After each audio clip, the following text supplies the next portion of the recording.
Welcome to our Wednesday night class. We are meeting tonight. We are we're getting a little bit of a late start. We have some of our people here that are, how much delay is there? Okay. Echo, echo, echo. We are going to be starting here in just a couple. I'm giving a couple minutes before the others that have come to get settled in. I hope everybody is staying warm. I hope everybody has enough heat and is prepared for what everybody has been hearing about for the last couple of days now, at least. For the more than anything, the wind chill factor, I think, has been the main culprit. Although Don and Pam have been up in Wichita and said there was some icy road conditions there, and already seen a bad wreck tonight, and hadn't come this far south, and we don't know if it will, but certainly keep everybody in your prayer. Check on the elderly, your neighbors, all the country folk. Make sure everybody's got food and water and warmth and blankets and whatever else they might need, because when we are listening to the weatherman, that's deadly chilly, what we're hearing about. It was kind of, we were asked today if we would be if we had planned on being a warming station for people in town. Other churches have been asked as well. I guess the heat is not working at the fairgrounds in that building, the community building. So I think the churches have all kind of decided, instead of trying to open up any one building and have to have human resourcing to babysit the building and stuff, that we would just give assistance when we hear of it. There's room at the hotel, and they're cutting they've given us a cut rate if we need to do that, if we'd like to do that. I will tell you this is just for our immediate church. I know of a family that's kind of having a hard time, and there's like 2 teenage girls and 2 younger boys. If you think you'd like to help them, I can give you information about that afterwards. Just get with me. I will try to, I would certainly get that, any help that y'all might want to give or consider, and kind of tell a little bit of that story, a little bit, if you'd like to stay for that. Excuse me. I think that's about everybody coming in. Is that everybody in here, Ruth, that you think of? Hold on just a second while I clear out my pipes. La la la la la la la. Okay, I'm good.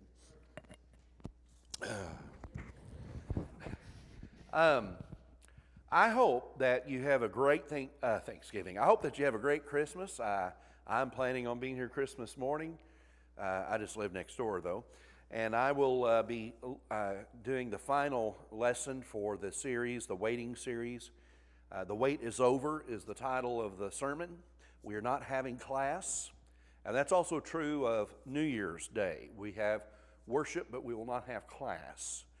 As far as I know, we will continue to have Wednesday nights all the way through. Now, next Wednesday night, although it's not the last Wednesday of the quarter, it is the last Wednesday we'll be in 2 Kings, and so we'll have 2 months, about 8 weeks or so, January and February, where I need an idea or two of what we're going to do on Wednesday nights. So I am open for ideas if you want to share with me. I was commenting a moment ago to Sam and to Barbara that, I'm handing these pages out, and I look at this page number 55 and page number 56, and I'm thinking, this has been a long, drawn-out study. I'm not sure I would have signed up for it if I knew it was going to be this long, But I appreciate the encouraging input that y'all have enjoyed this study, and so maybe what we need is an 8-week study on something. We'll think of something that's kind of a fast-paced a little bit, and then we'll be ready for the spring quarter once March gets here. All right, we're on session 25. Chapters 22 and the first part of chapter 23, or the most of chapter 23. This is where Josiah is the topic matter. A time to clean house. A time to clean house. There are times when, thank you.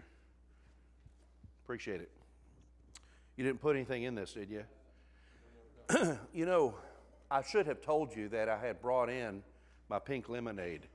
If I had known that's what you were doing, I apologize. But now I've got this and a chaser, so that's good. That is a wonderful soul right there, Larry. Thank you. Okay, so here's the summary. Chapter 22, Josiah becomes king at the age of 8 and reigns for 31 years. Here's the summation of his reign.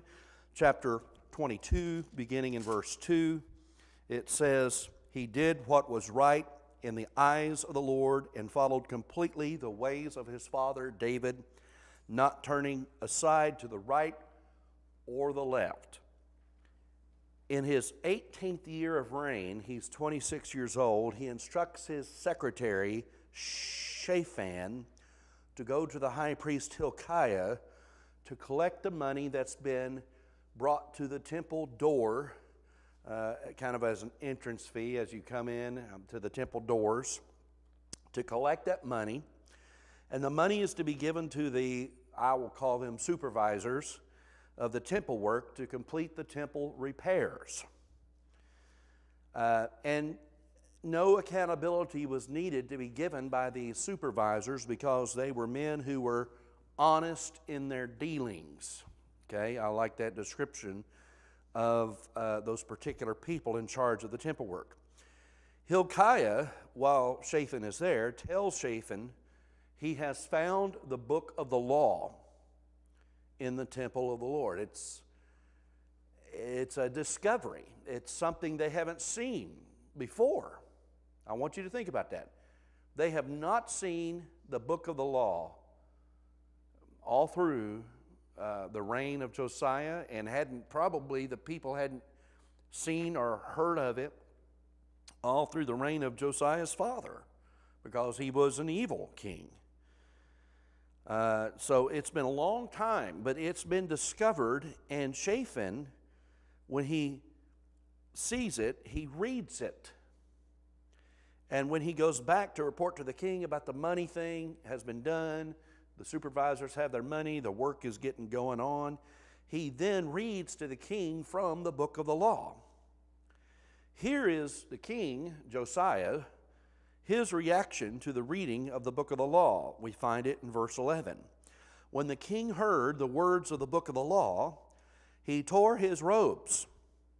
He gave these orders to Hilkiah the priest, Ahikam, son of Shaphan, Achbor, son of Micaiah, and Shaphan the secretary, and Asaiah, the king's attendant.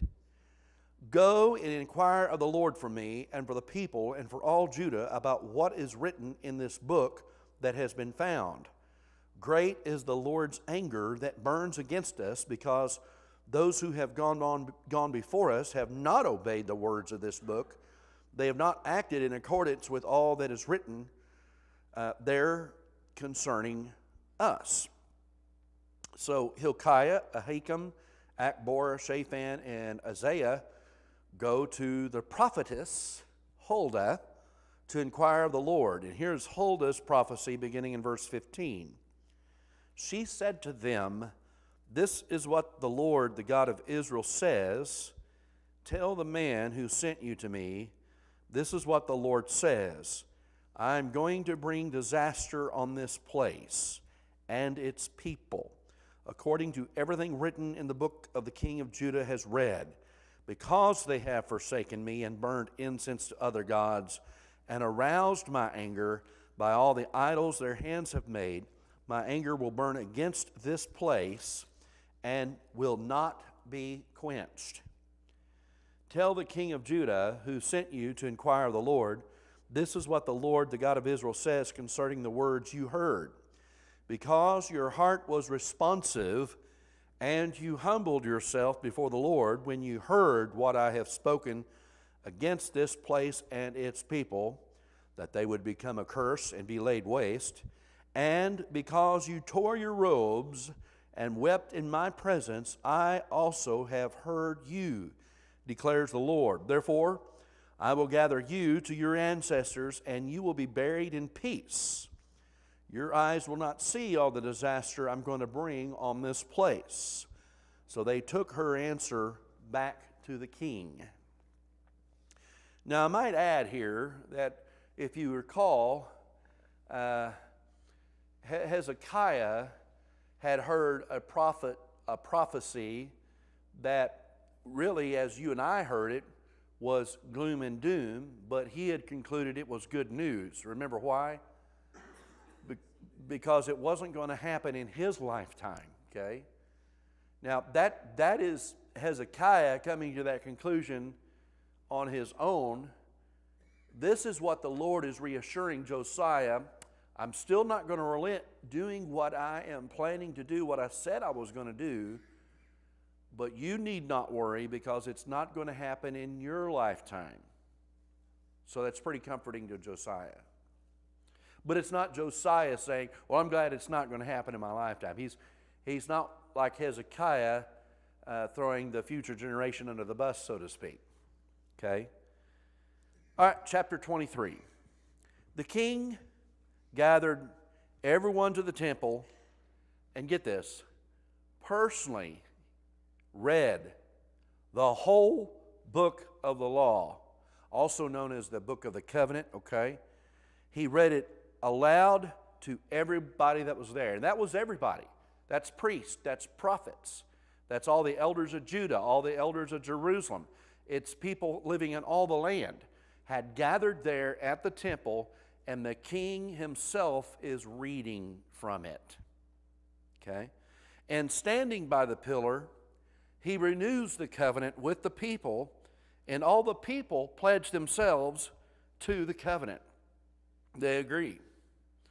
He then instructs Hilkiah and the temple doorkeepers to remove all the articles that had been made for Baal and Asherah and all the starry hosts, and burns them outside Jerusalem in the Kidron Valley, and then takes the ashes to Bethel. He did away with idolatrous priests, took down the Asherah pole, burns it in the Kidron Valley, scattered its dust over the graves of the common people. He had everything ground to dust.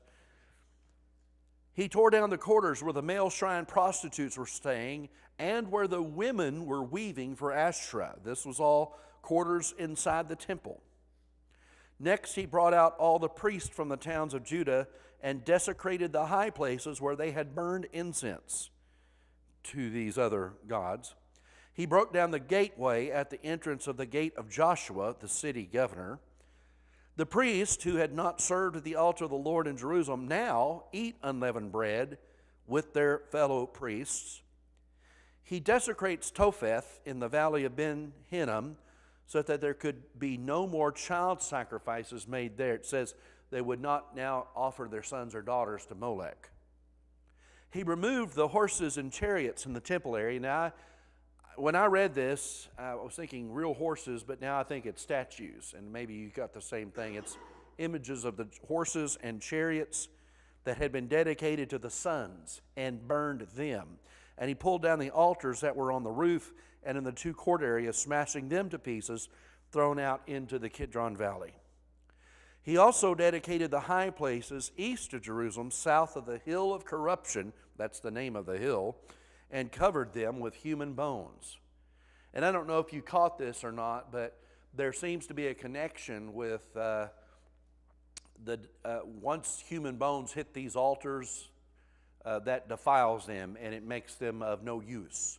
There's something about that I find interesting in this reading, especially since this is a point I probably should have put in under the things to ponder category, but okay, you're sacrificing your sons and daughters on these altars to Molech, for one example, but then if you put human bones on this altar, it desecrates them and defiles them and you can't use them anymore. That doesn't really make sense to me, but that's just my thinking on that.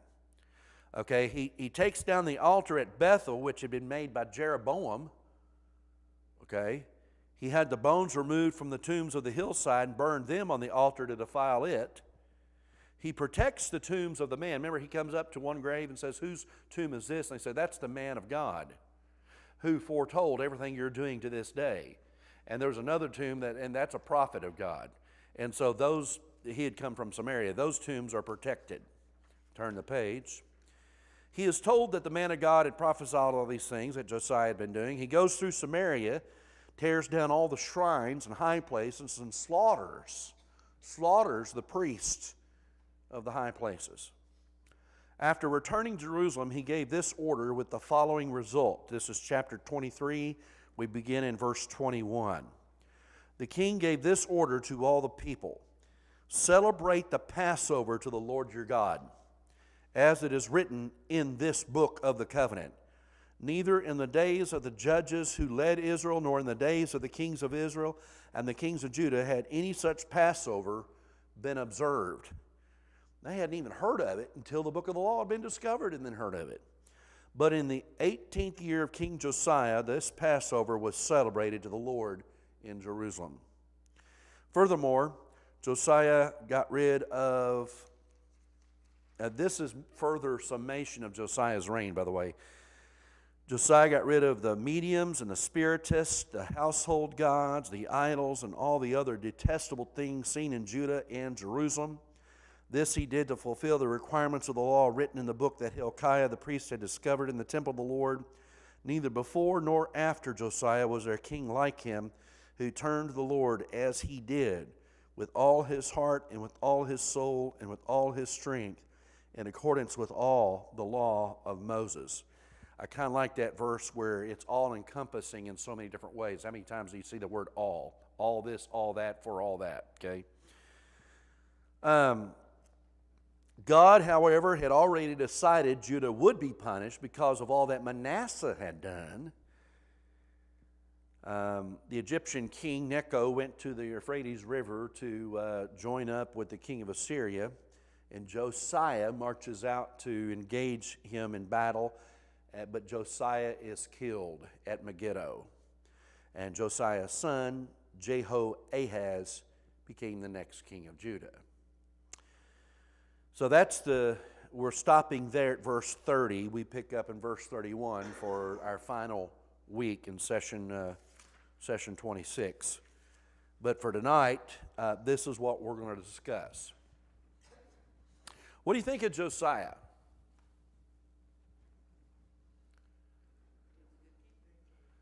You would classify him as one of the 8 good ones, right? He, along with Hezekiah, might be the top 2 in my books as far as if you're ranking them.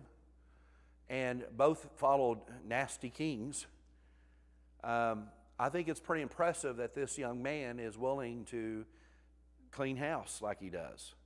And I mean, that's what he's doing. All of chapter 23 is all about that, right? It's cleaning up Judah's act. It's cleaning up the temple. It's cleaning up all Jerusalem. And it's cleaning up even other parts, Samaria and stuff. He's a pretty impressive young man as a leader of his people. It's almost as if nobody has heard of Pentecost. Nobody's heard of the book of the law. Hilkiah discovers it that day, and it's like they all have a newfound respect for God in the midst of the influences of all the other gods. And this doesn't happen until what, the 18th year of his reign? So up to this point, only because they're in ignorance do they tolerate the foreign gods and the idols. It's just business as usual. You don't know anything different from your father's ways, and you're trying to be what you're the best king you can be. And when this is discovered, then it's like, wow, we are guilty. It's almost like I read this thinking Josiah is acting quickly because he's thinking God's going to burn this place to the ground any day now. He probably should have already done it. That's the impression I get from reading this. And so there's a quick action, isn't there? It's swift as to how he's not just going, okay, we got to put things together. Maybe this time next year, we're work on a plan, and once that plan's in place, then we'll start executing that plan in phases. It doesn't go down that way. It's like, let's get it going right now. When you got a clean house, when there's contamination, when there's corruption, I mean, you have a place called the hill of corruption, of all things. The hill of corruption. And this is how bad it is. Ignorance is not bliss. When they find out and they discover, you are now responsible for what's been discovered. You're now responsible for that. I might talk more about that on a personal note a little bit later at the end if I can remember to do that, because I have a couple points to make. What are the things that stick out towards y'all in either chapter 22, 23? Yes?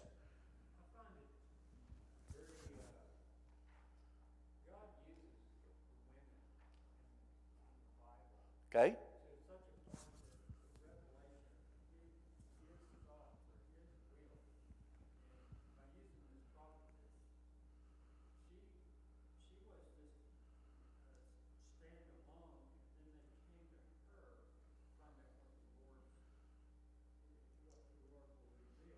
Yes.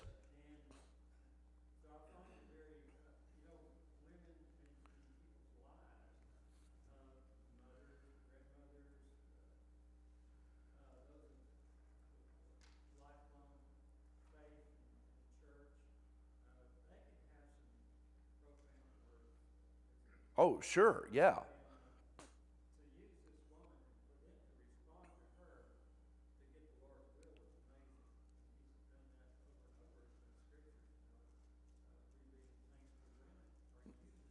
Yes.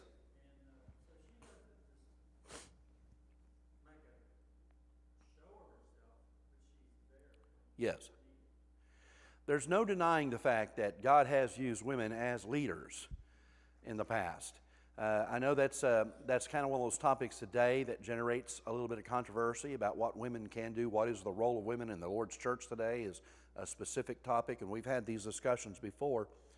And I'm reminded of a book that LaGard Smith had written, and it's kind of interesting. I referred to LaGard Smith not too long ago about the Daily Chronological Bible.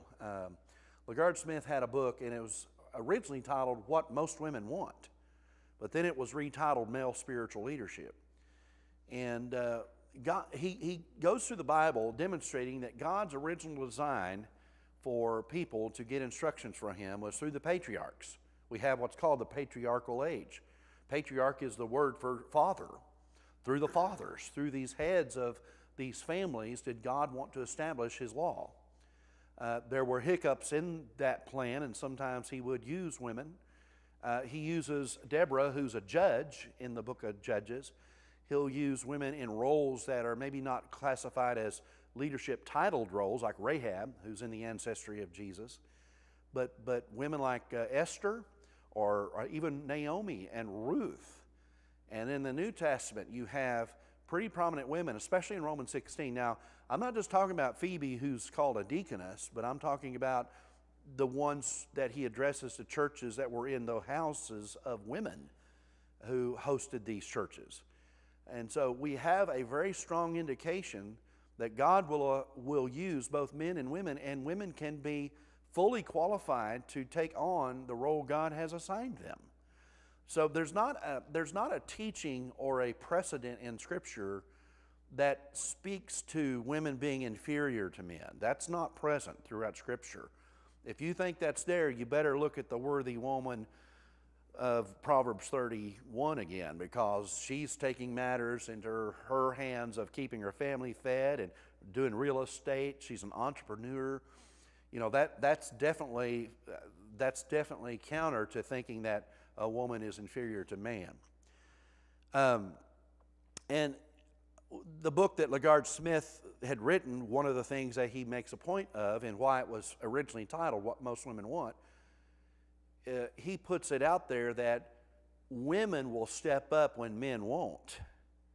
And he says, by and large, most women want men to step up. But it's that void that causes this vacuum of either allowing women who have the desire to have a leadership role, or just by necessity, there's no other choice than to have that role. The very first few churches I preached at were smaller churches in rural areas that, predominantly speaking, women were making up the majority of the church. And what guys were there, the few guys that were there were either unwilling or not capable of being in leader roles. Now, I'm not just talking about elders or deacons, but I mean teaching class, or preaching, or covering a lesson, or even leading a prayer, waiting on the Lord's table. Now, I've never been in a church where women were doing those things, besides teaching class anyway. But I can see where, out of necessity, you may have a congregation that exists somewhere where when a guy doesn't show up, somebody's got to lead prayer. Somebody's got to lead singing. And, God necessitates that for women. Now, I'm kind of going off on a tangent there, but I just want to, I'm glad you brought the whole thing up, because it does seem like what would be most frequent anyway, is that anybody that wanted to inquire of the Lord would go to the man of God. And there doesn't seem to be a man. The only one referenced in the stories is now in a grave, or the two that are in the grave side by side. And it seems like, well, here's this one woman in the certain quarter of this new part of Jerusalem, and she, when you inquire of the Lord, you go to her. Go ahead.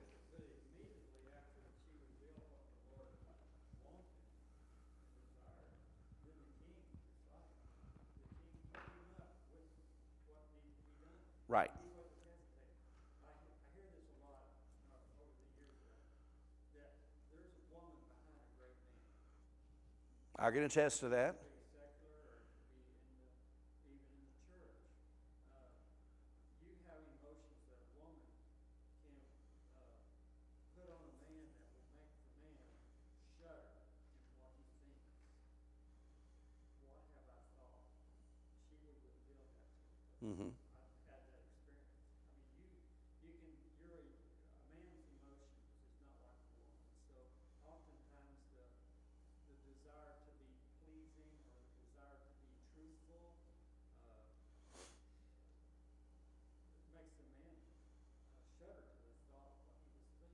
Mm-hmm.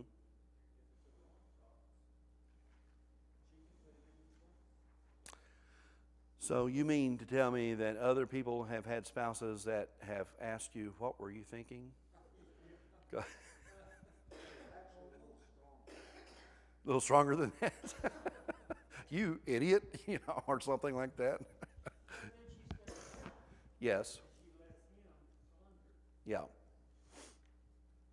And this is interesting too, because I'm just now for some reason thinking of Pilate, whose wife had been warned in a dream about this Jesus, and she goes to her husband and says, hey, and he might have not gone as far as he did and went the route of washing his hands, saying, I'm innocent of this man's blood, based on what his wife had told him.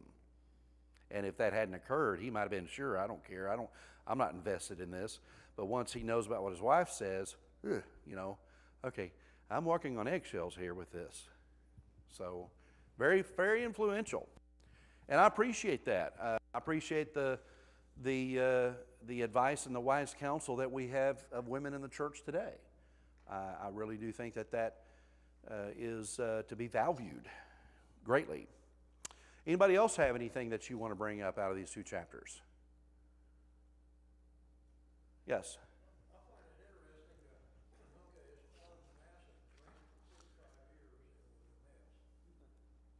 And yet, when he's, a very young man, he starts rebuilding the temple. He hasn't found the book of the law yet. He doesn't know that. Yeah. But somehow, he's wanting to please the Lord. And he has enough knowledge there that when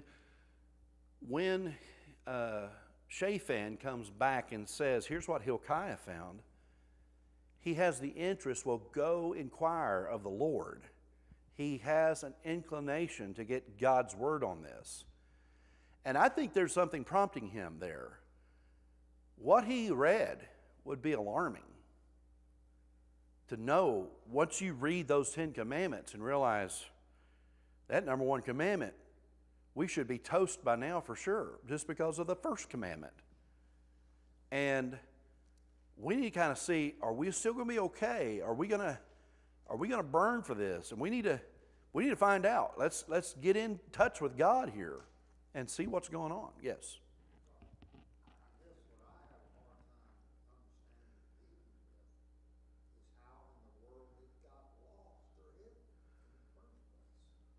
That to me is pretty explainable by the fact you just have a generation that doesn't know God and doesn't know the difference. They're not being told the stories. You got 55 years of Manasseh, and don't forget the fact that there's another bad king in there before Hezekiah. You've got a lot of history of not knowing and not following God and not caring. That's the main thing. Apathy. Yeah. It's just, that's old fuddy-duddy stuff. It's, in the past, it's old-fashioned. Or I think that, in my mind, I can kind of see where, well, it's happening today. It's definitely happening today. Anything else out of these two chapters before we get into our, go ahead, Gail.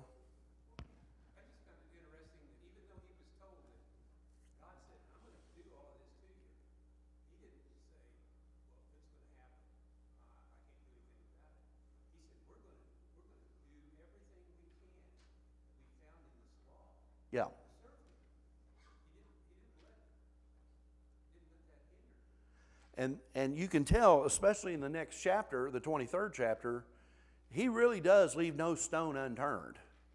And by stone, I mean every one of these altars. And they're ground to dust, or they're burned and they keep the ashes, and their ashes are scattered on these tombs. And there's something about taking it down the Kidron Valley, like we're putting it in the trash can here. This is our trash can. We're done with this. And I mean, he goes the distance, in my opinion, of even further than Hezekiah. And what I thought when I first read Hezekiah was, well, Hezekiah went further back than anybody else had ever done and got rid of every single thing. But yet we hear here that the one idol on the high place Jeroboam himself had erected, Josiah had gone to tear it down. Now my question is, okay, did Hezekiah not get that, but Josiah does later, or did they build it back and Josiah had to get it again? That might be what's going on there. Another thing to ponder here is we have a description of Josiah that says there was never a king like him before him nor after him. But we also had that of Hezekiah. So it makes me wonder, well, wait a minute. If Hezekiah is described as a person, there was no king like him before him or after him, then how could there be Josiah that was also described the same way? Obviously, you'd have two different, Josiah would be Hezekiah's grandson, I think. Is that right? That should be right. But it's just kind of interesting how you have the same description that almost, when you have a description like that, it's exclusive to you. Paul, if we're to say, man, that Paul Revere, there's never been anybody like him before, and there'll never be anything like him again. And it speaks to your character and all that stuff, and later on there's another person that's said the same thing. Then we're thinking, okay, well, Paul came back as a clone, reincarnated, or something like that, right? It's kind of making me ponder, why would you have that description of two different kings who do the same thing? Yes, Kurt. I was thinking maybe the description of a king is his character. None before him nor after him has the same character. Yeah, well, or personality. The personalities could be way different too. Yeah, that's a true point. That's good that you brought that up. Anybody else have a thought or two? Somebody's calling the church. Yes, we're having church tonight. Things to ponder. Number one, Josiah becomes king at the age of 8. Now remember, we've had one king, Jehoash.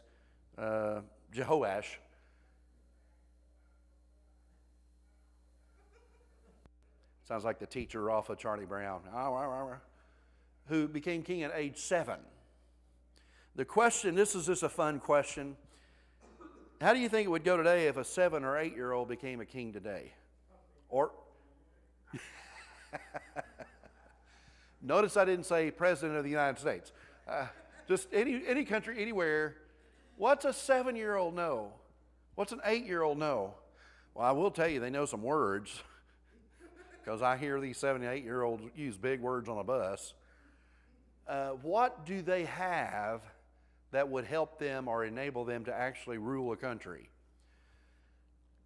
They probably have a set of advisors, right? They've got some guardians for sure. Probably not given just free reign, but man, what a task to take on when you're just 7 or 8 years old and now you're king. I'm sure that to a 7-year-old or an 8-year-old that sounds kind of cool, but if they have a short attention span, you know, it probably gets old fast because they realize they can't do what they've always wanted to do or what they enjoy doing the most. They got a country to run now. Just one little thing to ponder. Number 2, how has Hilkiah been performing his priestly duties up to this point if there's not been a discovery of the law?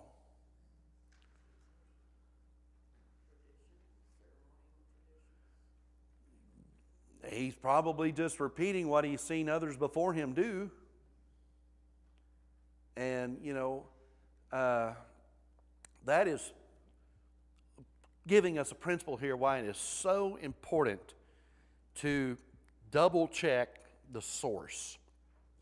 Repeating a tradition exactly the way your father or grandfather or your mother or grandmother, repeating a tradition does not guarantee that you're on the right track. Because you may be repeating a practice that's flawed. Sam? That goes back to what I brought up earlier.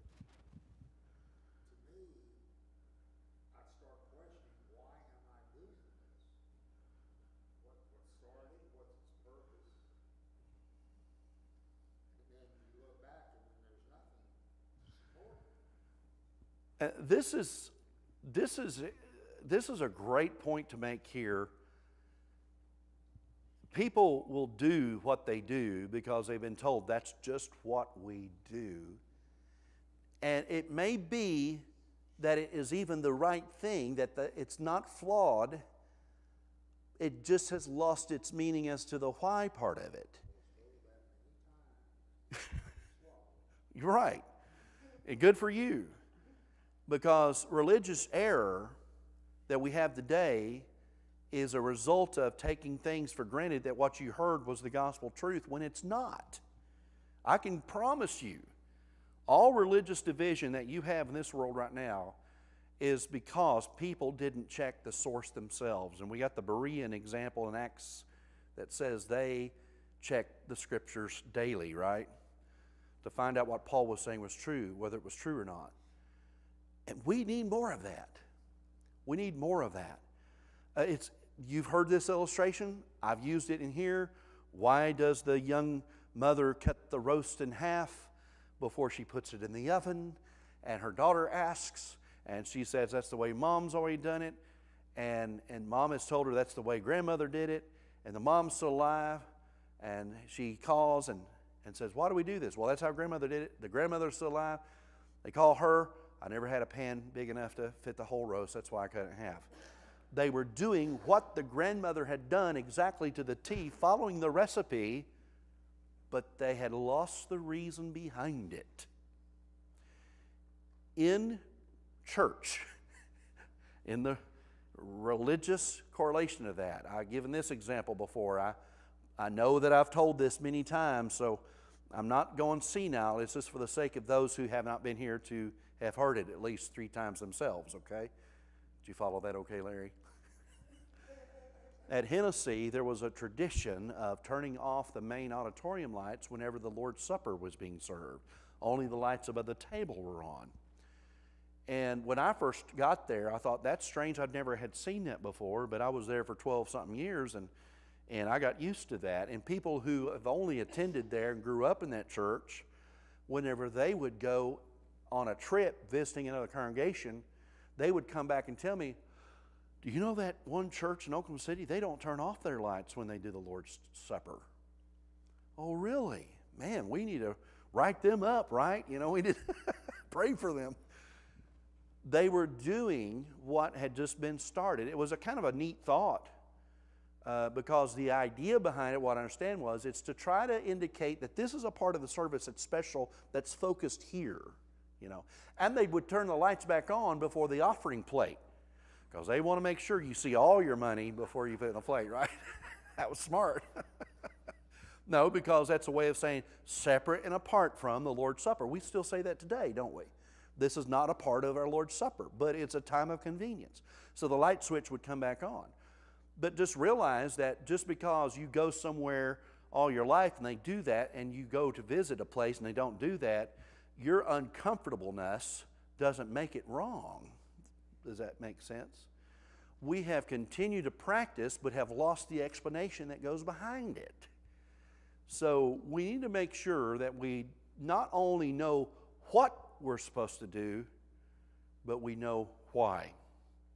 Why? So that's a good point to make, I think, whenever we're talking about that stuff.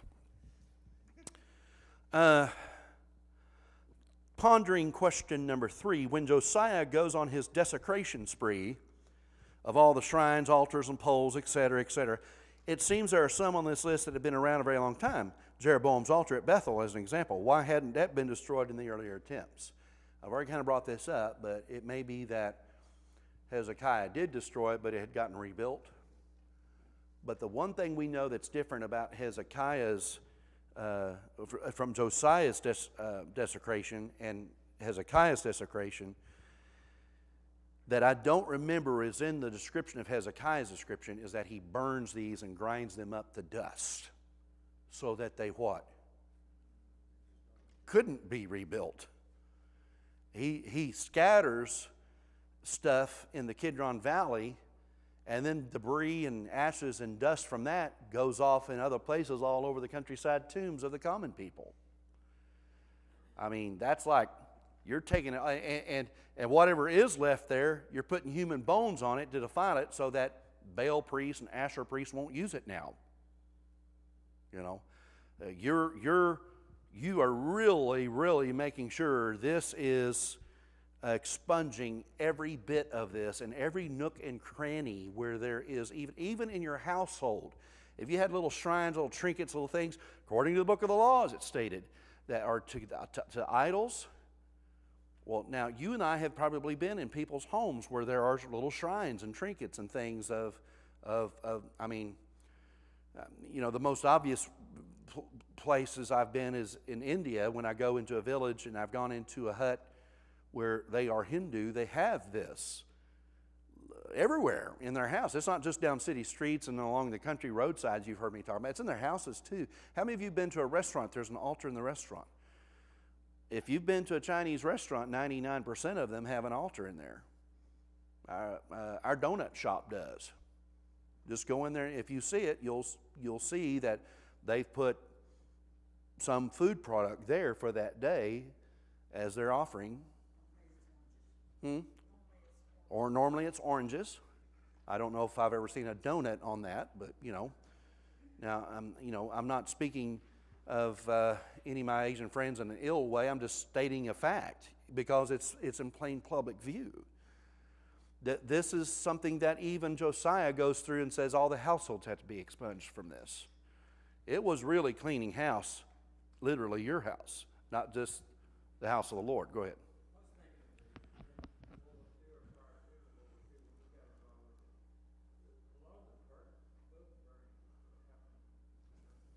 Mm-hmm.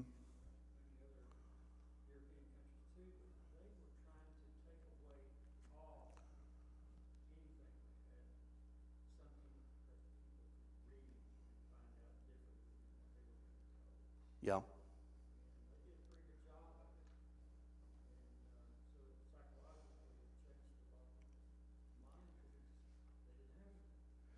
So we know that one of the biggest tools that Nazis would use is propaganda. And, that propaganda machine, and it still goes on today as far as I'm concerned, just in advertisement for, items for consumers. propaganda is out there everywhere. And you have to be very careful about what you hear to be true or what is perceived to be true, and because Satan knows how to dress up that sin in a very attractive way. I'm trying to think of that statement that's said of Moses, who something about where is that? Is it in Hebrews 11 where it says he didn't consider the pleasures of sin? And let me check that out real quick. Hebrews 11, by faith Moses.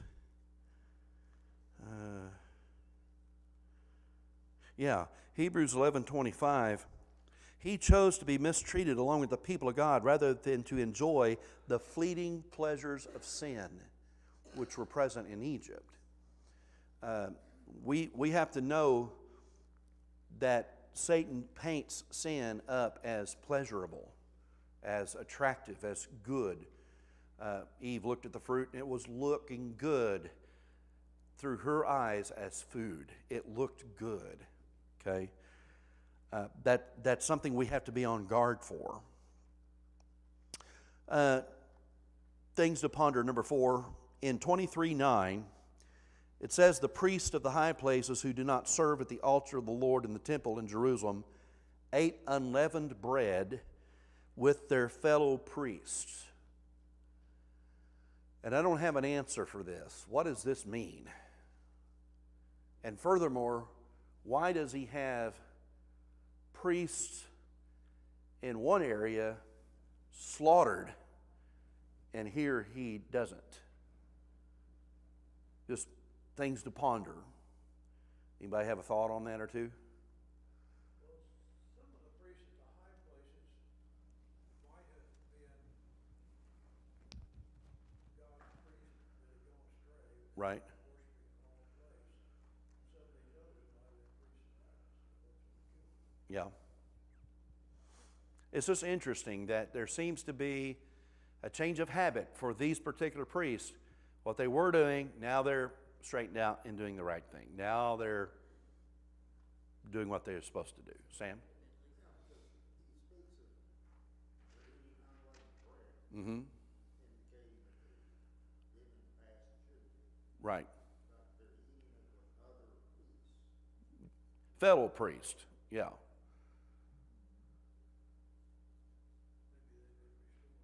Well, that's what I'm thinking. But it does say fellow priest, doesn't it? 23:9, they're now eating it with their fellow priests like they weren't before. They had gone astray, but now, and I'm like you, I'm thinking because they were Levites. But that's a good point. Anybody else have a thought on that? Let's go to our discussion questions. We've got about less than 10 minutes here, but I think we can get through it. What does Hilkiah's discovery of the book of the law say about him? Let me take you through a scenario, and I'm just kind of playing devil's advocate in a way. If I'm Hilkiah, oh, what's this? I'm not doing that. Nobody needs to know. He had that option, you think? Or you open it up and think, oh my goodness. Oh my goodness. Oh my goodness. I better show somebody this. And that's the route he chose. But what were the implications to him? This is going to change everything about what I do as a priest. As a matter of fact, I'm going to have to do some things I was supposed to be doing as a priest that I'm not doing right now. What's that tell you about Hilkiah? Just by the very fact that he reveals what he's discovered.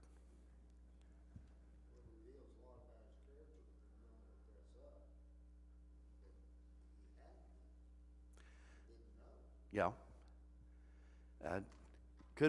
Is this a fair statement? He probably does believe in God. And that God now knows that I've seen this. And God's going to hold me responsible for what I now know. Yeah, his heart's in the right place. Let's go to the second question. What does Shaphan's reading the book of the law for himself and then sharing it would the king say about him?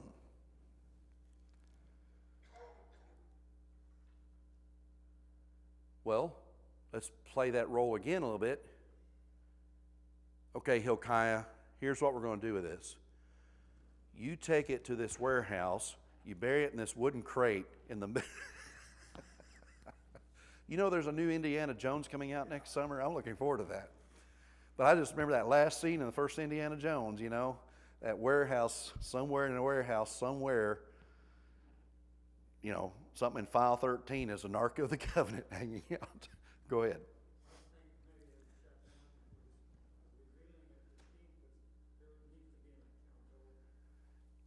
Yeah.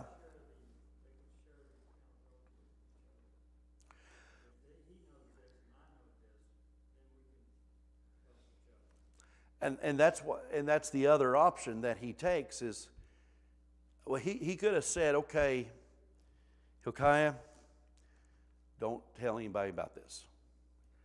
But Shaphan has interest in it enough that he reads it all himself. Reads it on the spot before even going back to the king to report about the money stuff. He's read it. I don't know how long it takes to read, but if we're talking about the first 5 books of the Bible, or at least the Torah itself, it's long reading. Have you read Leviticus in 3 minutes lately? I haven't. There's a lot of stuff in Leviticus, and you're going to fall asleep fast. But it's with great interest, and that's the route he takes. Because, well, Hilkiah, you now know about this, and we've got no choice but to tell the king. Yes.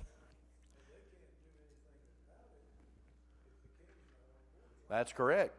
That's correct. Because next thing you know, Josiah's going to say, Hilkiah, where have you been lately? What are you doing that for?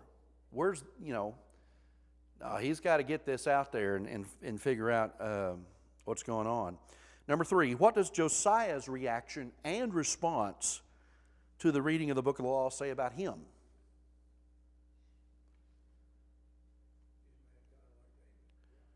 Yeah.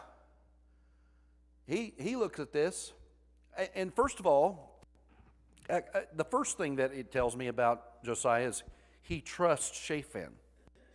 And I think you could also say Shaphan has a lot of respect for Hilkiah. And I would also then subsequently say Josiah has trust in both Shaphan and Hilkiah, because they're all part of the team that he sends to the prophetess. Yeah, and there's some other guys that are mentioned, Akbor and two other dudes or so are mentioned in this envoy that's going to go to Huldah. You have an interest here, and then when he reads it or it's read to him, it makes him stop and think. And all 3 of these, I think, are indicated to be believers in God. Because that's the next thing Josiah wants, is we need to inquire of the Lord about this. Okay? What does the people's pledge to the covenant in 23:3 say about them? It's a good song, I guess. I was hearing Napa Know How earlier tonight. I'm not hearing any of that. What does that say about the people, that they were willing to pledge themselves to the covenant? It sounds like, well, you could say one of 2 things. Well, they don't have a choice. If the king said this, we're going to do it, right? But I do think they really have a buy-in. I think they have a buy-in, which to me indicates the character of these 3 guys have trickled on down into the people's trustworthiness of their leaders. Don't you agree? There's good credibility and good rapport that these leaders have with the people.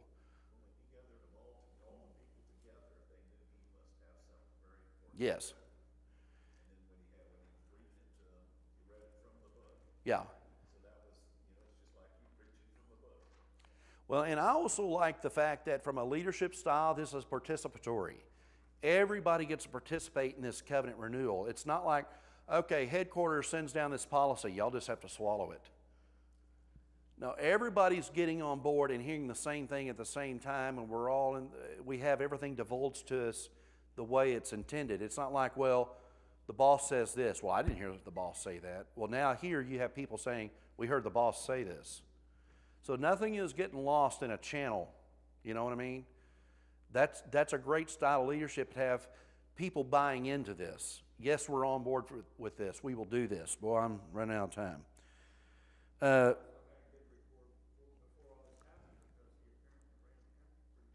Right. Probably 18 years now. We knew him when he was 8 years old. Look at what he's done. And obviously, temple work is going on. So there's a lot of things to like about Josiah in the minds of the common people. The last discussion question, and I guess I thought I would have 6 because I have the number 6 here, but this is 5. It seems that one of the main pitfalls of any conquest or restoration attempt is the failure to remove all the bad stuff before building back. How true is that today, and how do you and I witness this truth? If you do some body work on a car, it's pretty important, don't you think, to get all the rust out, cut off. Don't just leave the rust there and start putting your Bondo on and hope for the best. You know, you got to get that cancer removed, right? You've got to get that out of there. You got to get sin out of the camp. I'm thinking of Achan in the conquest period of Joshua's time, hiding some of the spoils in his tent. There's sin in the camp. You got to get that out. You got to get it out on the table and let God deal with that. And since it's out of time, let's just go to things to consider, and then if you got anything, I'll be open for about another minute. Honesty is the best policy. It may not be an actual verse in the Bible, kind of like one of those, cleanliness is next to godliness is also not a verse in the Bible. But it certainly is evidenced. And this is the men who were supervising the work, didn't have to give accounting for the money because they were people who were known to have dealings that were honest. I like that description of these people. They were the right people in charge here. It sounds like to me Josiah knows how to do human resourcing in a very responsible way. God honors those who honor him with their heart. God does say to Josiah through Huldah, here's what this means. This country's over with. But it's not going to happen during your reign.